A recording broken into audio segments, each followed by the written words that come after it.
Okay, good afternoon. So welcome to another exciting edition of Reading with Mr. Eble. Read Grenade. And again, just a little disclaimer at the start. The author wants you to know this book contains terminology that was used during World War II in order to accurately reflect the historical time period. Just so you know. So here we go. Also, you can return library books today from 9 to 3 over by the cafeteria, plus band and orchestra instruments that are school owned. All right, this chapter is about Hideki, and it's called The Divine Wind. Hideki had never seen so many ships in his entire life. He and other boys of the Blood and Iron Student Corps stood on a hillside overlooking the ocean. Below them were hundreds, maybe thousands of American ships. Huge ones, too, bigger than any Japanese ship Hideki had ever seen in Naha Harbor. Hideki had made a rectangle shape with his fingers and peered through it. When the Imperial Japanese Army had arrived on Okinawa, they brought a photographer with them, Lieutenant Tanaka. His job was to take pictures of Okinawa so the generals could formulate their defense. Lieutenant Tanaka told the school that he needed someone local, an Okinawan, to show him around the area and carry his camera equipment for him. Hideki had been given the job.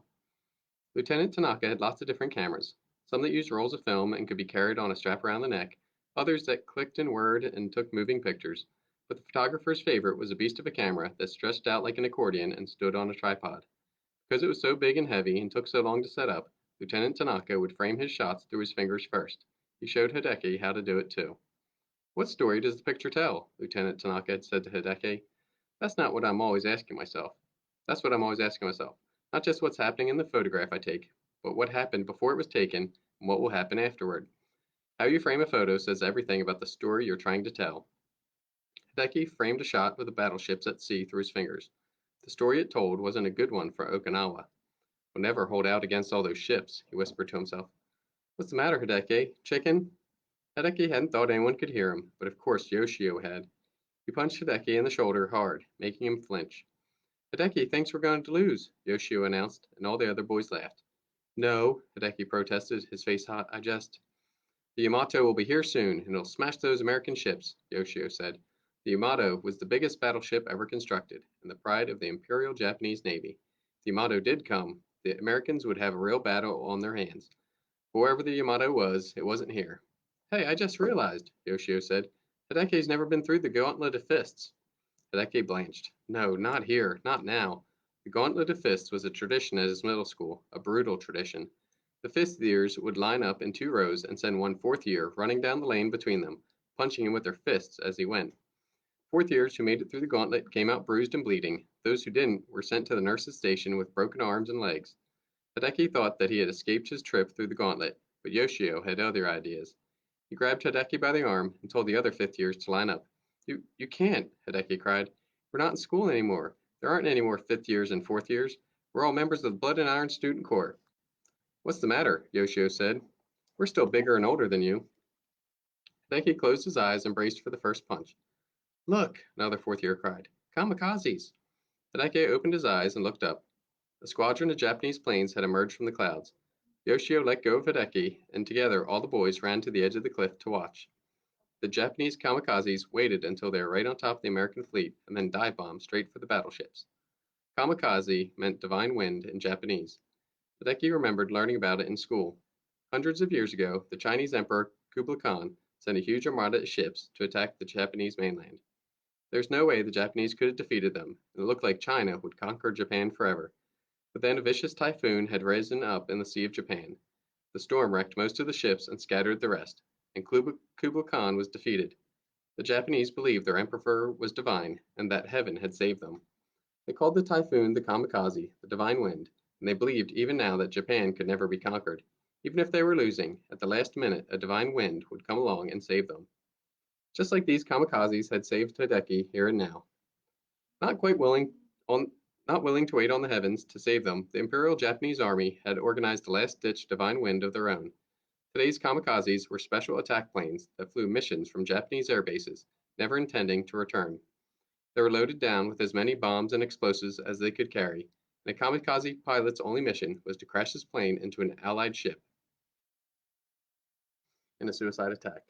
Hideki's heart swelled at the sight of the planes, dropping out of the sky into the withering anti-aircraft fire at the giant American ships. This was true bravery, he thought, to fight in the face of overwhelming odds, not like him, cowering and hiding from Yoshio, hoping for a battle to spare him from a beating.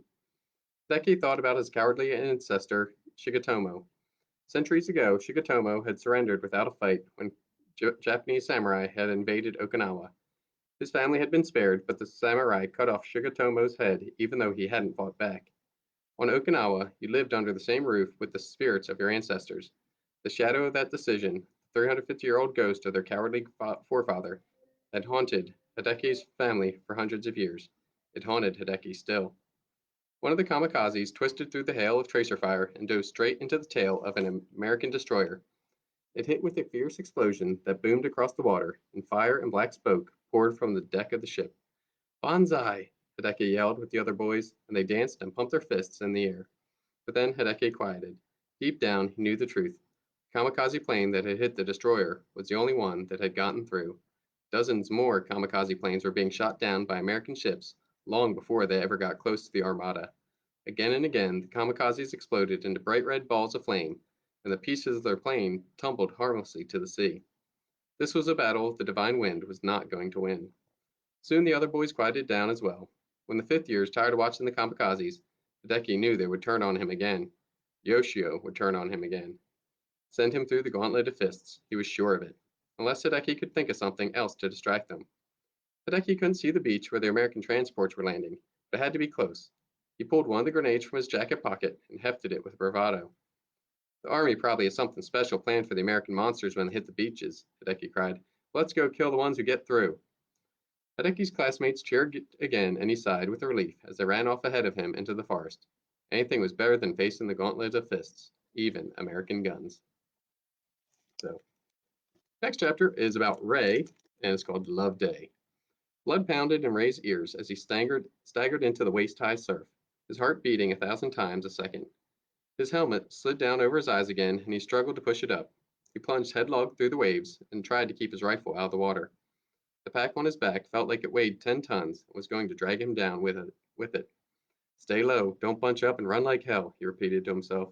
He high-stepped the waves when he could, separating himself from the other Marines so they wouldn't make such easy targets. Crouched low, his whole body clenched in anticipation of the machine gun fire, which never came. Only after he scrambled over the broken remains of a seawall and lurched up onto the beach did Ray realize there was nobody to shoot, and nobody shooting at him. Besides the giant craters left by the Navy's artillery, it was just a white sandy beach with low rolling green hills beyond. No 10-foot seawall, no mines, no barbed wire, no machine gun nests, nothing. There's got to be some mistake, thought Ray. Where were all the bodies? The wrecked vehicles? The machine guns and mortars everyone had promised would blow them apart? One of the Sherman tanks, fitted out with pontoons to help it through the surf, clanked to a stop nearby. The tank commander popped up from the top hatch to see it with his own 2 eyes. He tipped his helmet back and scratched his head, clearly as perplexed as Ray and everyone else.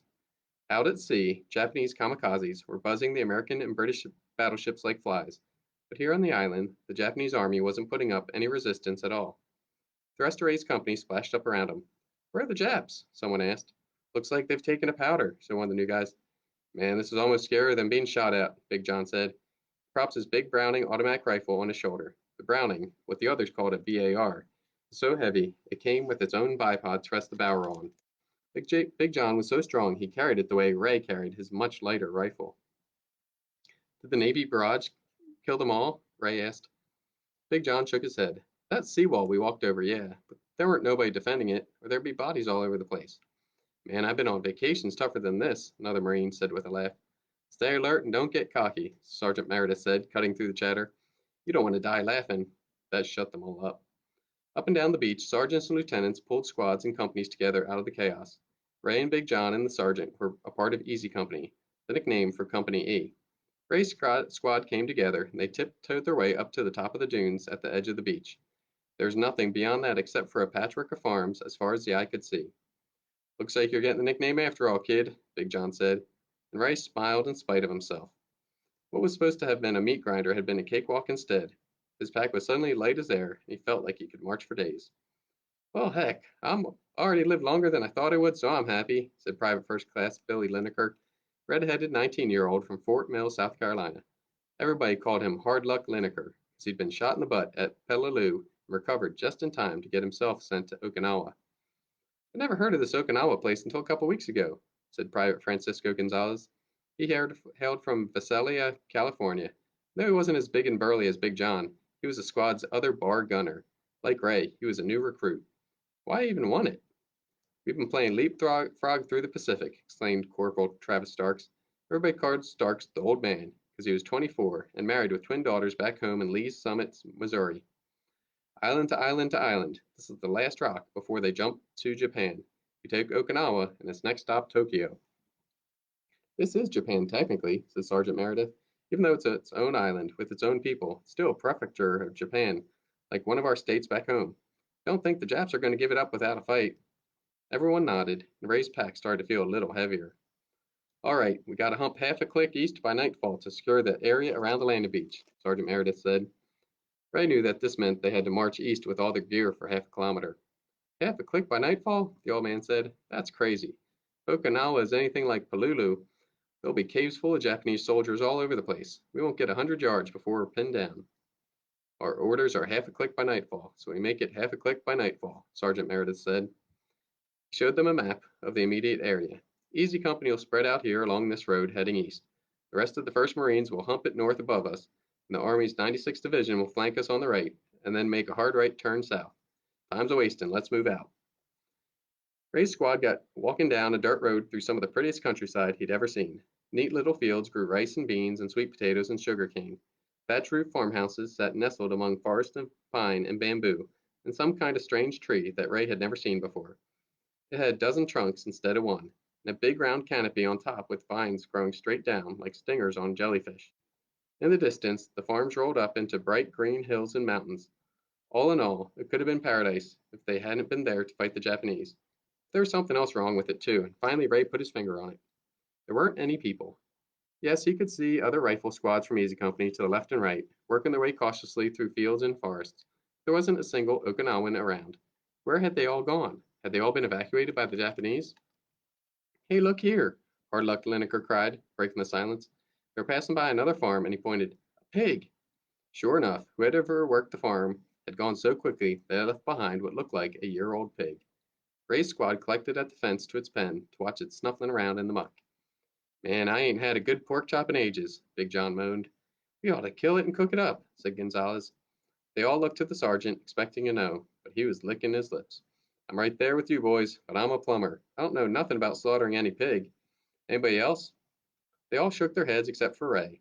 A horrible moment from years ago on the farm flashed through his mind. He looked away, trying to forget. Slaughtering this pig would bring back a lot of bad memories, but the boys wanted it so bad, and Ray was eager to earn their friendship. I do, Ray said at last. We used to do it every year back on the farm. His squad mates' eyes went wide, and suddenly Ray was the most popular guy on all of Okinawa. What do you say, Sergeant? Can we do it? Sergeant Meredith thought it over. Well, we're already way ahead of schedule, and I sure like me some ribs. The other men in Ray's squad hooted and hollered and slapped him and the sergeant on their backs. All right, Sergeant Meredith said. Don't make too much noise about it, or the other squads will hear and want a taste. Hardluck climbed up on the fence to go over into the pen after the pig. Pack! Something popped in the distance, and suddenly Hardluck Lineker looked confused. His head dropped to his chest, where a dark liquid was spreading across the front of his uniform. He wobbled and fell over forward. Ray didn't understand what was going on until Big John tackled him. Get down, Sergeant Meredith cried. Sniper! So we will stop there. I'll keep on reading tomorrow. So Grenade, if you missed any of it, I will be posting up on our YouTube channel as well. So students, keep working hard. We've got about 10 days left of the school year, so keep working hard, do the best that you can, keep taking care of each other, and remember, range is the way.